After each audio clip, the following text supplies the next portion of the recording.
अस्सलाम वालेकुम। क्या हाल चाल है आप सब लोगों के।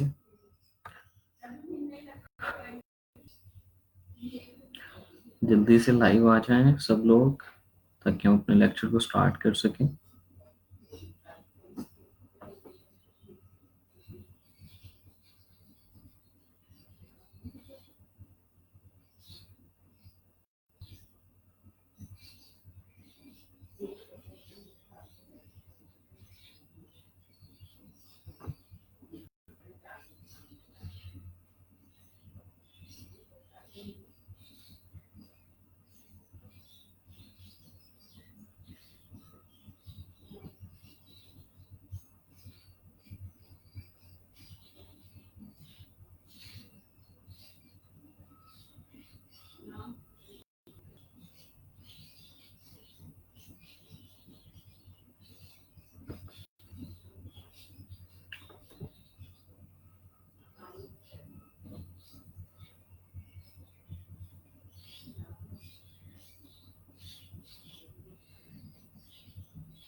वालेकुम अस्सलाम। एहसन एहसन, आपको मेरी आवाज़ आ रही है? एक बार मुझे बस ये क्लियर कर दें कि आपको आवाज़ मेरी क्लियर आ रही है।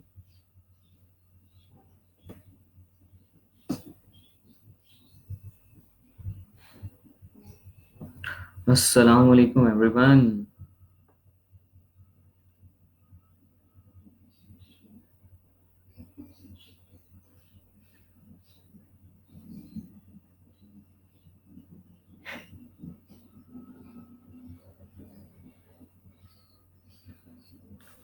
वालेकुम अस्सलाम, वालेकुम अस्सलाम।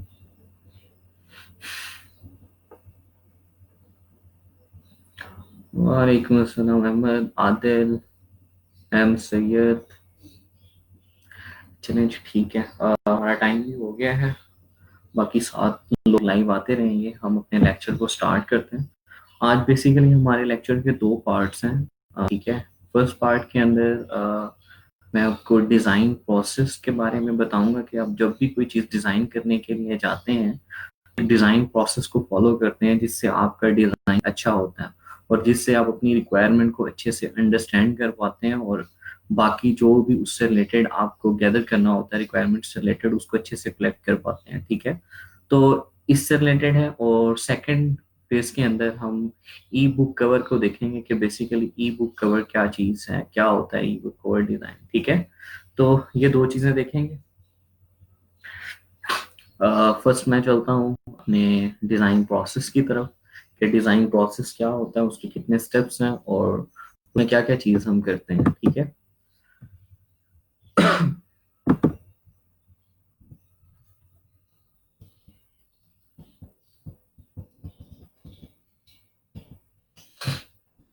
Graphic design process.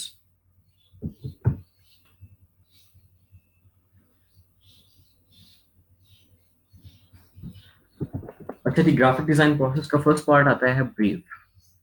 Brief basically वो तमाम रिक्वायरमेंट्स होती हैं जो क्लाइंट की तरफ से आपको दी जाती हैं कि जो उसका ड्रीम प्रोजेक्ट होता है या जो भी उसने आपसे डिज़ाइन करवाना होता है वो उससे रिलेटेड आपको तमाम इंफॉर्मेशन देता है।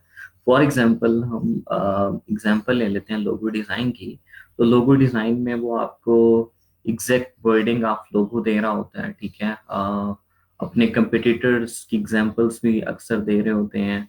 कुछ जो उनको लोगोस लाइक वो कर रहे होते हैं उनको दे रहे होते हैं। अपनी कंपनी का बायोडाटा दे रहे होते हैं थोड़ा बहुत कि ताकि आपको अंदाजा हो सके कि आपने जो लोगो बनाना है वो किसके लिए बनाना है, उसकी टारगेट ऑडियंस क्या है, वो काम क्या करती है कंपनी। उसको माइंड में रखते हुए आपको थोड़ा सा बायोडाटा बता रहे होते हैं कंपनी का। ठीक है। उसके अलावा अगर कोई उनके ब्रांड कलर्स हैं तो वो बताते हैं, ब्रांड फॉन्ट्स हैं तो वो बताते हैं। तो ये बेसिकली एक लोगो की एग्जाम्पल है। ठीक है। अब जब आप डिजाइन करने के लिए चाहते हैं ब्रीफ, आप ब्रीफ को आपने अच्छे से अंडरस्टैंड किया, लेकिन ब्रीफ के अलावा आपने काफी सारी चीजों को देखना होता है। ठीक है।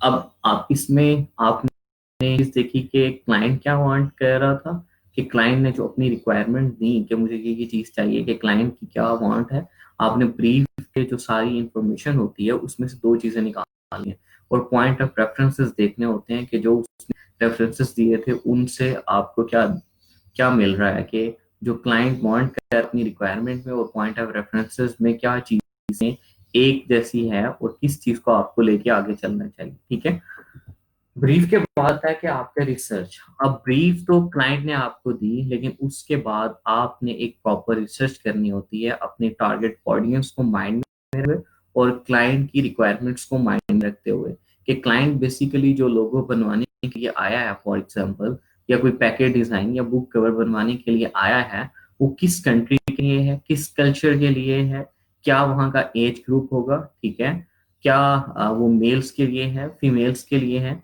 तो ये सारी चीजें आपने देखनी होती हैं। ठीक है, ये रिसर्च फेज के अंदर आप ये सारी चीजें कर रहे होते हैं, सर्वेस कंडक्ट करा रहे होते हैं आप टारगेट ऑडियंस को माइंड में रखते हुए। तो ये सारी चीजें आप माइंड में रखते हुए रिसर्च फेज के अंदर ये सारी चीजें कर रहे होते हैं।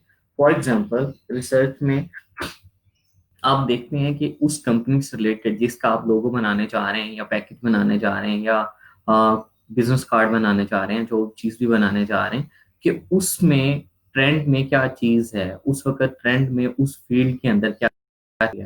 तो एक तो आप ये चीज देख रहे होते हैं कि बेसिकली ट्रेंड के हिसाब से आप उसको कंपेयर कर रहे होते हैं कि जो रिक्वायरमेंट है क्या वो ट्रेंड के हिसाब से भी है और इस फील्ड के अंदर ट्रेंड में क्या चीज चल रही है।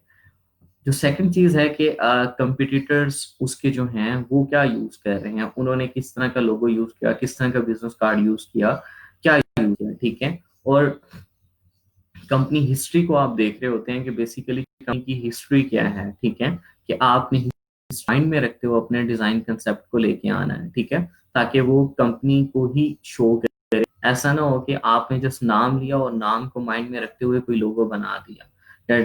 ठीक है, तो बेसिकली कंपनी हिस्ट्री को शो करे, ट्रेंड पे भी हो, कंपिटिटर्स को भी माइंड में रखते हुए कि उनसे भी आपने compete करना है और आपने कंपनी की हिस्ट्री को भी देखना है, बेसिकली वो क्या है, या उस फील्ड की हिस्ट्री को देखना है कि उस फील्ड में कैसे कैसे लोग हैं। ठीक है, उस फील्ड में जो कंपनीज हैं वो कब से हैं, उस सारी चीजों को देख के देन आपने जाना है कि जब हुई तो वो कैसे उन्होंने स्टार्ट किया, टाइम के साथ साथ कैसे वो एडवांस होते रहे। ठीक है, उसके बाद जो नेक्स्ट फेज आता है वो आता है कि आपकी कंपनी की फ्यूचर डायरेक्शंस क्या हैं। आप अपने डिजाइन को एक ही जगह नहीं कर लेते कि फॉर एग्जांपल आपने एक दफा एक डिजाइन बना दिया तो उसके बाद आप उस डिजाइन को चेंज ही ना कर सकें। ठीक है, तो उसमें आप ये भी देख रहे होते हैं कि फ्यूचर डायरेक्शंस क्या हैं। अगर फ्यूचर में हमें इस डिजाइन को चेंज करना पड़े तो हमें उसमें ये जाएंगे कि हम उसको चेंज कर सकें। हम ऐसा कोई डिजाइन बना के दें कि जो बस वन टाइम एक बन जाए और उसको हम दोबारा चेंज, हमारी कंपनी की तमाम जो हमने एक कंपनी की शनाख्त बनाई थी वो सारी की सारी खत्म है। तो हम इसमें फ्यूचर डायरेक्शंस को भी देख रहे होते हैं कि फ्यूचर डायरेक्शन के हिसाब से हम उसको चेंज कर सकते हैं। ठीक है, तो फर्स्ट आपको पता चला कि ब्रीफ ब्रीफ क्या होती है, कि जो क्लाइंट आपको देता है ब्रीफ की बेस पे आप रिसर्च करते हैं और रिसर्च आप करते हैं कंपटीटर, ट्रेंड्स, फ्यूचर डायरेक्शन और को माइंड में रखते हुए। ठीक है, नेक्स्ट आपका फेस आता है स्ट्रेटजी। ठीक है, कि आपने बेसिकली रिसर्च की और क्लाइंट रिक्वायरमेंट थी वो तमाम डाटा आपने कलेक्ट कर लिया। ठीक है, अब फॉर एग्जांपल आप देखेंगे जब आप लोगो बना रहे होते हैं, अब सेकंड फेज रिसर्च फेज के अंदर होते हैं और आपकी कंपनी फॉर एग्जांपल एक डिवाइस बनाती है। ठीक है, तो आप उसको देखेंगे कि उसका एज ग्रुप क्या है, कि वो जो खिलौने बना रही है वो एग्जाम्पल 5 से 12 ईयर्स तक के बच्चों के लिए हैं। ठीक है, तो आप उसी को चीज को माइंड में रखेंगे कि इसका एज ग्रुप क्या था। अब उन बच्चों को जो कलर यूज होते हैं तो वो तो मल्टी कलर्स आप यूज करें तो देन कर सकते हैं। अब हालांकि हम कहते हैं कि जब डिजाइन आप कोई चीज कर रहे हो तो उसके अंदर आप सिंगल कलर को लेके चलें या 2 या 3 कलर को लेके चलें, इससे ज्यादा कलर का यूज ना। ठीक है, बजाय इसके कि आप बाहर से कलर लें, उसी डिजाइन के अंदर अगर आप कोई चीज यूज कर रहे हैं तो उससे रिलेटेड अगर कोई कलर्स हैं तो उन्हीं को लेके चलें। तो इस तरह जब आप रिसर्च फेज के अंदर वो तमाम माइंड में रखते हैं, और बाजुकात होता है कि आपने बच्चों को भी टारगेट करना होता है, ठीक है, मिडिल को भी करना होता है और एज्ड लोगों को भी करना होता है, तो सब टारगेट करना होता है। तो आप वहाँ तमाम की तमाम चीजें तो नोट डाउन कर लेते हैं। उसके बाद आप जब स्ट्रेटजी फेज के अंदर जाते हैं, ठीक है, तो उसमें आप उन सब चीजों को कंपेयर करते हैं और उसमें देखते हैं कि भाई कौन सी ऐसी चीज है कि जो सबके अंदर कॉमन है, और उस चीज को लेके जाऊं तो मैं एक अच्छे डिजाइन की तरफ जा सकता हूँ, तमाम लोगों को अट्रैक्ट करेगा। क्योंकि आप जो डिजाइन पर आ रहे होते हैं वो तमाम लोगों को माइंड में रखते हुए बना रहे होते हैं, जो उसकी टारगेट ऑडियंस होती है।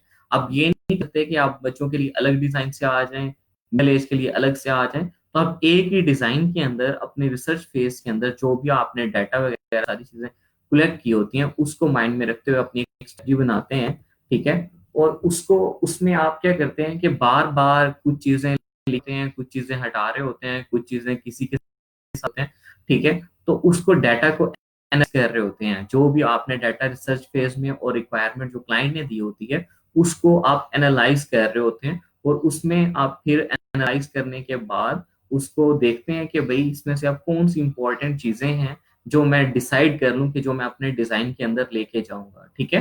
तो स्ट्रेटजी फेज के अंदर आप डाटा को एनालाइज हैं, जो डाटा आपने सारे का सारा टारगेट ऑडियंस, ठीक है, से भी ले सकते हैं, सर्वे भी कर सकते हैं, कंपनी हिस्ट्री को भी देख सकते हैं, और क्लाइंट जो चीज आपसे बनवाने आ रहा होता है, जो डिमांड कर रहा होता है, उस रिक्वायरमेंट की बेस के तमाम डाटा को आप सर्च स्टेप के अंदर एनालाइज करते हैं। और उसमें से आप अपने डिजाइन इस तरफ लेके जाएंगे, उसको आप डिसाइड करके देन आप उसको फॉलो करते हैं, और देन आप फेज में चले जाते हैं। अब डेवलपमेंट फेज देखने को तो ये है कि भाई हमने अब सारी चीजें इकट्ठी कर लिया, हम बस बना देंगे लोगो को, अच्छा लोगो बन जाएगा। तो ऐसा बिल्कुल नहीं है। आप अपने लोगो को या बिजनेस कार्ड को या किसी भी चीज को जब बनाने के लिए जाते हैं तो उसमें भी आपके स्टेप्स होते हैं। डेवलपमेंट स्टेप्स के अंदर फर्स्ट आप जब जाते हैं तो फर्स्ट आप ये नहीं कि मल्टीपल कलर के साथ चलते हैं, और मल्टी कलर्स के साथ नहीं चलते, सिंपल डिजाइन की पहले एक हिरारकी बनाते हैं कि उसकी प्लेसमेंट करते हैं अच्छे से चीजों की, कहाँ प्लेस करना है। तो आपका black and white design complete हो जाता है, जिसमें आप डिजाइन प्रिंसिपल्स को फॉलो करके देन आप जा रहे होते हैं। तो किस चीज को हमने कहाँ रखना है, किस चीज को किसके साथ ग्रुप करना है, किस चीज को हमने बोल्ड करना है, किस चीज को हाईलाइट करना है, किस चीज के ऊपर हमारा सबसे ज्यादा फोकस होना चाहिए, कैसे हमने थीम सारा क्लियर किया। देन जब आपका एक पूरा डिजाइन फेज कंप्लीट हो जाता है, देन आप उसको कलर की तरफ जाते हैं, कि देन आप उसको देखते हैं कि हमारे टारगेट ऑडियंस की जो कलर सिलेक्शन थी वो क्या थी, ठीक है। देन आप कलर करते हैं और मल्टीपल स्कीम्स के साथ आते हैं। ऐसा नहीं कि आपने एक कलर कर दिया तो फाइनल है, ठीक है। नहीं, आप उसको मल्टी कलर्स के साथ आ सकते हैं, कि आप उसको देख सकते हैं कि भाई कौन सा जो है मेरे जो कंपनी है उसके ब्रांड वैल्यूज को शो कर रहा है, ठीक है, कौन सी चीज उसको शो कर रही है। तो उसमें आप डिफरेंट डेवलपमेंट फेज के अंदर भी अपनी तरफ से आप बार बार देख रहे होते हैं कि इसको अब मैं कैसे कैसे कर सकता हूँ, ठीक है। तो देन आप अपने डिजाइन को डेवलप कर लेते हैं। डेवलप के बाद आपकी बारी आती है प्रेजेंटेशन के, आप प्रेजेंट करते हैं। अब एक चीज है, उसको प्रेजेंट करना ऐसा नहीं होता कि आपने उसको बना दिया और प्रेजेंट हो गई, नहीं। आपने डेवलपमेंट फेज के बाद जब प्रेजेंटेशन में आते हैं तो प्रेजेंटेशन में आपने फॉर एग्जांपल एक लोगो बनाया, तो उस लोगो को आपने डिफरेंट पर्सपेक्टिव से देखना है कि बेसिक ये लोगो जो है वो आपका यूज हो सकता है टी शर्ट डिजाइन के ऊपर, यूज हो सकता है वेबसाइट के ऊपर, यूज हो सकता है किसी फ्लायर के ऊपर, किसी ब्रोशर के ऊपर, किसी ठीक है पैकेज के ऊपर, ठीक है, बिजनेस कार्ड के ऊपर। तो आपने उन सब चीजों को माइंड में रखते हुए अपने लोगों को प्रेजेंट करना होता है कि वो उन सब चीजों पे यूज हो सके। जब प्रेजेंटेशन फेज में आते हैं तो प्रेजेंटेशन फेज बेसिकली ये नहीं होता कि आपने प्रेजेंट कर दिया तो देन आप बस फाइनल आपका डिजाइन है, नहीं। प्रेजेंटेशन फेज के अंदर के लिए आप प्रेजेंट तो कर रहे होते हैं, उसमें आप खुद से भी रिव्यू कर रहे होते हैं, क्लाइंट से भी रिव्यू कर रहे होते हैं, फीडबैक ले रहे होते हैं क्लाइंट का, कि बेसिकली क्लाइंट क्या फीडबैक देता है, कि उसको क्या चीज अच्छी लग रही है, क्या चीज अच्छी नहीं लग रही है। आप तो अपने एज अ डिजाइनर अपने पॉइंट ऑफ व्यू से एक अच्छी चीज बना लेते हैं, लेकिन क्लाइंट जो कंपनी स्टार्ट करने जा रहा है उसने भी अपनी वैल्यूज को देखना होता है, कि वो जहाँ बेसिकली एग्जिस्ट करता है उसके इर्द गिर्द इन्वायरमेंट के अंदर क्या ये डिजाइन चलेगा कि नहीं।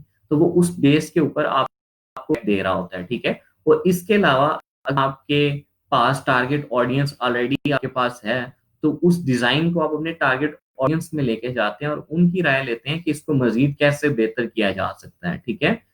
तो देन आपके पास दोबारा जो रिसर्च फेज में आपने सारा डाटा गैदर किया था, एनालाइज किया, डिसाइड, देन आप डेवलपमेंट में आए। जब प्रेजेंटेशन में आए तो उसी डाटा की बेस पे अब आपको अंदाजा होगा कि क्या आप उस डाटा को सही डिसाइड किया था, सही एनालाइज किया था।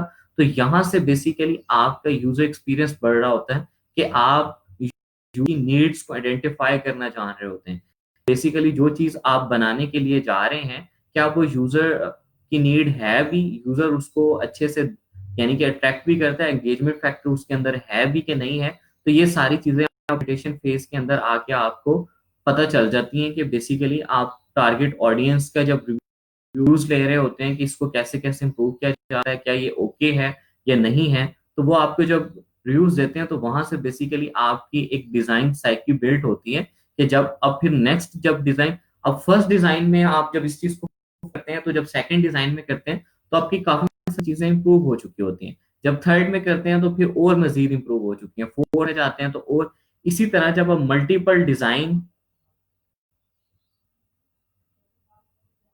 ऐसा मेरा नेट तो ठीक है, ठीक है, पास खुद भी ओपन है तो मेरे मोबाइल तो ठीक चल रहा है। चलें देखिएगा, और किसी को इशू हो रहा है तो बताएं। ठीक है, तो बेसिकली एक वे होता है कि आप अपने डिजाइन को रिक्वायरमेंट ली और डिजाइन करना स्टार्ट कर दिया, और एक होता है कि पूरे डिजाइन प्रोसेस को फॉलो। जब डिजाइन प्रोसेस को फॉलो करते हैं तो जब आप एक ही फील्ड के अंदर मल्टीपल 10 या 20 या 30 डिजाइन बना चुके होते हैं, तो जब उसके बाद आपके पास कोई डिजाइन आता है, बल्कि फर्स्ट डिजाइन के बाद हर डिजाइन जब आपके पास आता है तो आपके पास एक थिंकिंग होती है, एक थिंकिंग पावर आ जाती है आपके पास कि आप सोच सकते हैं कि इसको आपने।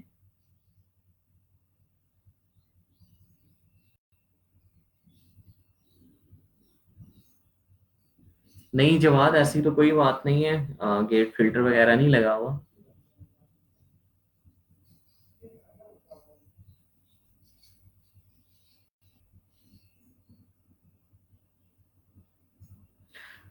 चलिए आफ्टर रिकॉर्डिंग ये बिल्कुल ठीक हो जाएगी, उसका कोई इशू नहीं है। आप भी मेरे ख्याल में फिर शायद नेट का थोड़ा बहुत इशू हो। ठीक है।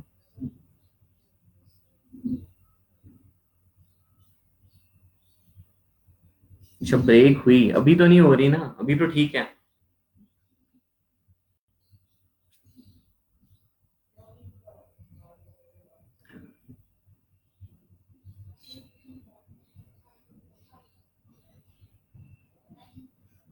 हाँ जी, अब ठीक है आवाज।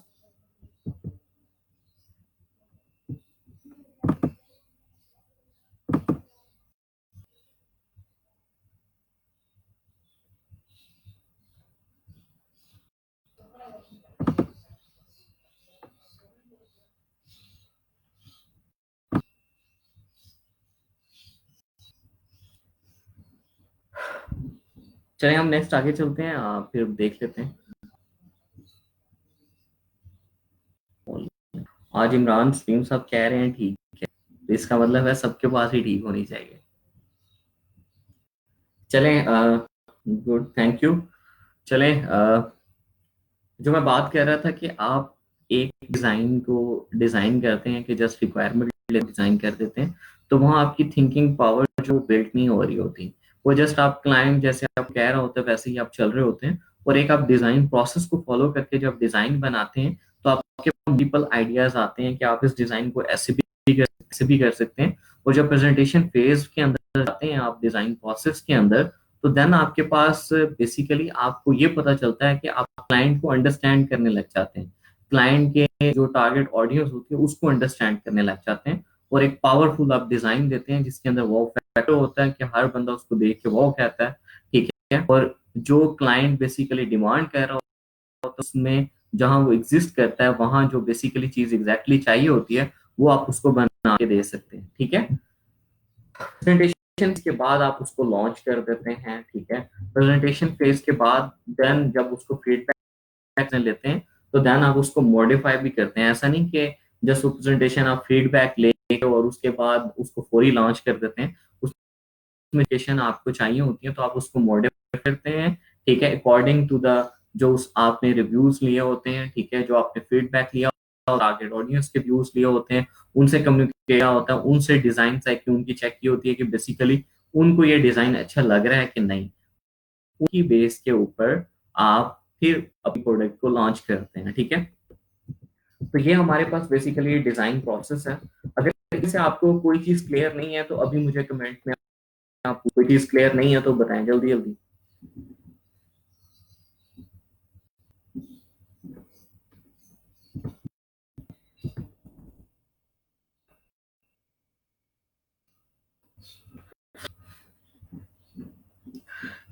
क्योंकि बहुत इंपॉर्टेंट है आप सबके लिए। मैं चाहता हूँ कि अभी ये सारी चीजें क्लियर हो जाएं, ठीक है। देन हम अपने डिजाइन की तरफ चलते हैं कि हमने फर्स्ट डिजाइन में क्या चीज देखनी है, ठीक है।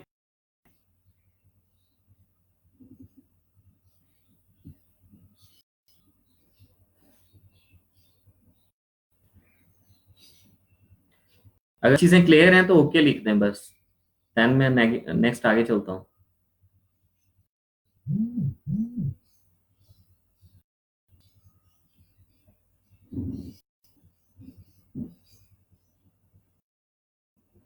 ठीक है, मैं बता देता हूँ रिसर्च करेंगे। और किसी का कोई क्वेरी?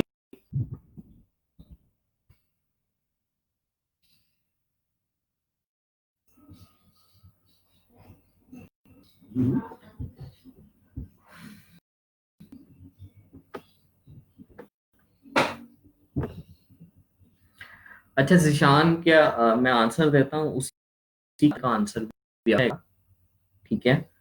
कि बेसिकली आप जब क्लाइंट कोई ऑर्डर आके प्लेस करता है, ठीक है, तो उसमें होता यूं है कि क्लाइंट अपने पॉइंट ऑफ व्यू से अपनी जो उसकी थिंकिंग होती है, ठीक है, क्योंकि वो ना तो डिजाइनर होता है, ठीक है।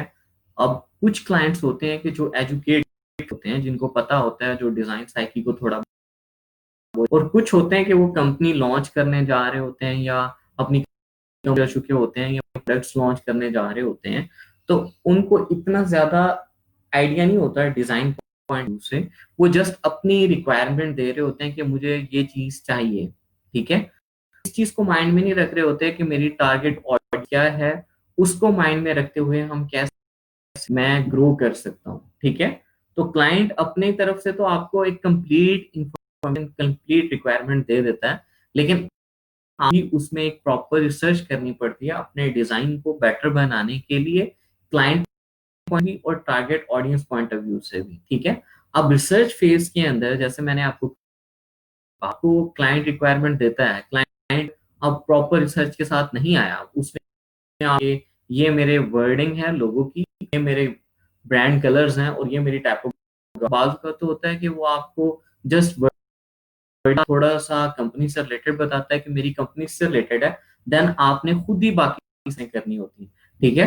अब क्लाइंट फॉर एग्जाम्पल है, उसको कुछ नहीं पता, वो आपके पास आया, उसने वो एग्जैक्ट वर्डिंग दे दी, स्लोगन दे दिया, ठीक है, और कंपनी से रिलेटेड थोड़ा सा बताया, टाइपोग्राफी रिलेटेड नहीं बताया, कोई कलर। तो आप खुद से फिर रिसर्च करेंगे। रिसर्च थ्रू क्या करेंगे, आप गूगल पे जाएंगे, ठीक है? आप उसके कंपटीटर को सर्च करेंगे। पहले तो आपको ये ना कि उसकी फील्ड क्या थी, कि वो जब लोगों को आने आ रहा है तो जो थोड़ा सा डाटा देता है अपनी कंपनी से रिलेटेड, तो वहां से आपको आइडिया हो जाता है कि बेसिकली से है, ये कॉस्मेटिक से है, से है, किस फील्ड से है। तो आप उस फील्ड में जाते हैं और उसके कंपटीटर्स को सर्च आउट करते हैं। देन आप उसके कंपटीटर्स को देखते हैं कि उन्होंने जब अपनी कंपनी स्टार्ट की तो के लोगो लॉन्च किया और वक्त के साथ साथ कैसे चेंज किया, क्योंकि वो हिस्ट्री पे डिपेंड कर रहा होता है कि कौन कंपनी कितनी ओल्ड है, ठीक है, तो वो कैसे अपने डिजाइन को चली और किस चीज कौन सी में अभी तक यूनिक आ रही है, कि उस चीज को वो फॉलो किया हुआ है, थोड़ी सी मॉडिफिकेशन करता है लेकिन उसको फॉलो किया हुआ है, ठीक है। तो ये सारी चीजें हिस्ट्री बेस पे आप उसको पता चल जाता है कि बेसिक डिजाइन किस तरफ लेके जाएंगे अपना। आप फील्ड है उसमें डिजाइन ज्यादातर किस तरह के आते हैं, किस तरह के कलर यूज किए जाते हैं, किस तरह यूज किए जाते हैं। और फिर आप ये भी देखते हैं फील्ड के अंदर इस टाइम ट्रेंडिंग डिजाइन क्या है, कि जो कंपनीज जो एक ब्रांड बन चुके हैं वो क्या चीज यूज कर, क्या चल रहा है इस टाइम, क्लाइंट जो टारगेट ऑडियंस है वो किस चीज को लाइक कर रही है, कौन सी कंपनी जो है वो हिट ऊपर जा रही है इस टाइम। कर रही है। तो आप ट्रेंड की बेस पे देखते हैं, आपने अपने डिजाइन को कंपिटिटर्स को भी देखा, हिस्ट्री को भी देखा, इन सब की बेस पर आपके पास डिफरेंट डाटा आ रहा होता है, ठीक है। भी देखा और फ्यूचर डायरेक्शन भी देखते हैं आप, आपकी कंपनी की फ्यूचर डायरेक्शंस क्या हो सकती हैं, क्या क्या हो सकती हैं, क्या आप किस तरफ जा रहे हैं। तो आपने फ्यूचर डायरेक्शंस की बेस भी अपने डिजाइन को ऐसा बनाना होता है कि वो कंपैटिबल हो, कि वक्त के साथ साथ अगर उसे चेंज भी किया जाए तो उसे चेंज कर सकें, ठीक है। देन आप नेक्स्ट फेज के अंदर इन सब चीजों को, जो डाटा आपने कलेक्ट है, उसमें से आप अब सारी चीजों को एनालाइज करते हैं कि आप एग्जैक्ट अगर चलेंगे तो आपके पास एक अच्छा डिजाइन बन जाएगा, ठीक है। और रिसर्च फेज के अंदर एनालाइज कर रहे होते हैं कि आपकी टारगेट ऑडियंस है कहाँ की, ठीक है, उनका एज ग्रुप क्या है, कल्चर क्या है, ठीक है, वो कलर कौन से लाइक करते हैं। अब कल्चरल यानी कि डिफरेंट होते हैं, जिस तरह पाकिस्तान में अगर कलर की बात करें तो ब्लैक माना जाता है, ठीक है। अगर इंडिया में करें तो ब्लू माना जाता है, सॉरी व्हाइट माना है। तो इस तरह आपके पास डिफरेंट कलर वैल्यूज हैं, वो कल्चर के हिसाब से वेरी करती रहती है। आप उन सब चीजों को माइंड में रखते हैं, और जब कोई चीज बनाने जा रहे होते हैं तो उस चीज को भी माइंड में रखते हुए उन आते हैं। आप जस्ट आपकी रिक्वायरमेंट आई, जिस तरह आदिल ने कहा कि सर रिक्वायर तो क्लाइंट दे देता है, क्लियर कर देता है। तो क्लाइंट करने की और बात है, वो अपने पॉइंट ऑफ व्यू से देखता है। आपने जब डिजाइन पॉइंट ऑफ व्यू से देखना है कि तमाम रिसर्च फेज के अंदर एनालाइज, रिसर्च फेज में आपने उसको सारी चीजों को कलेक्ट करना है, देन आप फेज के अंदर उसको एनालाइज करके देन डिसीजन ऑफ डेवलपमेंट में जाते हैं, ठीक है। अब मेरा ख्याल है कि आपको एग्जांपल से मजीद अच्छे से क्लियर हो गया होगा।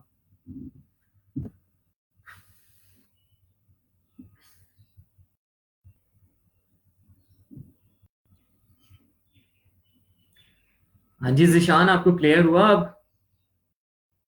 दिल।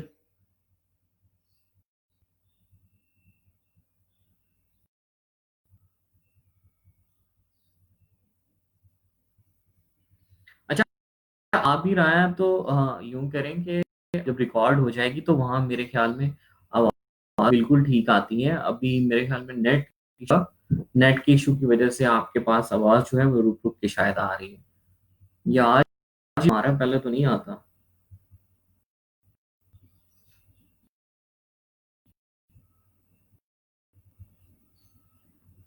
इमरान सलीम दोबारा बता दे यार, अब तो दो दफा बता।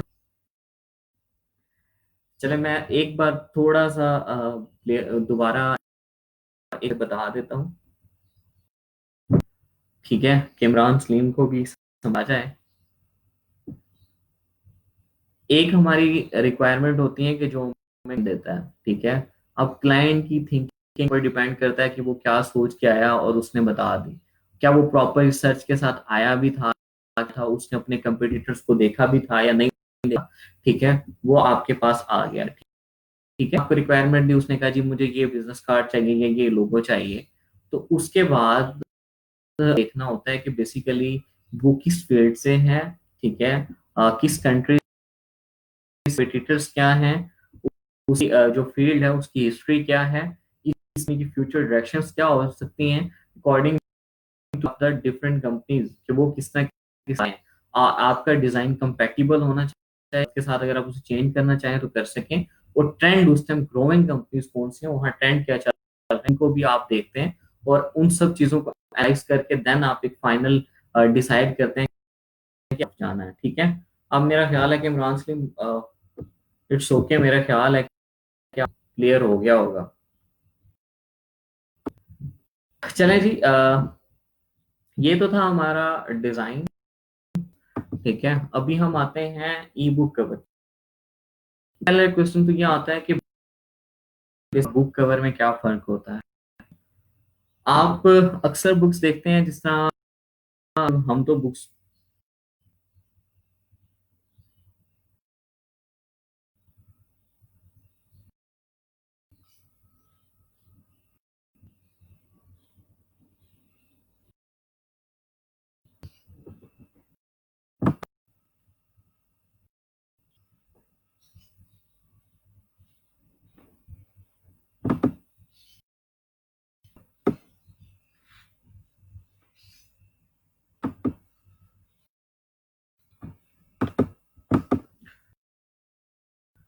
चलिए आधा घंटा और लेक्चर लेते हैं ना, उसके बाद मैं दोबारा से इसको करता हूँ कुछ।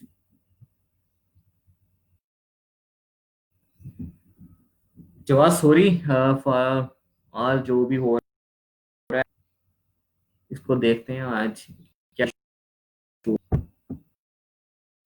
चलिए हम अपने टॉपिक की तरफ चलते हैं।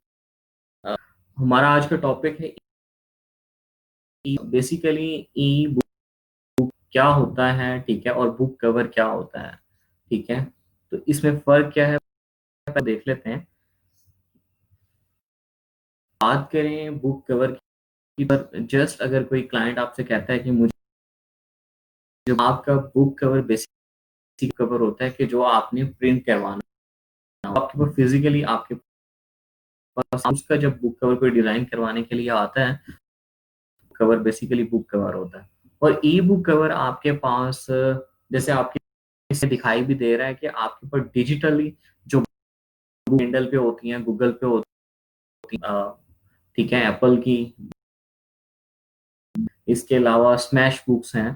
तो डिफरेंट आपके जो बुक्स डिजिटल, और अब तो अपनी यूनिवर्सिटी तो बहुत कम ही बुक परचेज करते हैं, होती हैं हमारी, वो हम नेट से डाउनलोड ही कर रहे होते हैं। तो उनके जो कवर्स बेसिकली उसको हम कहते हैं ई बुक कवर्स कहते हैं।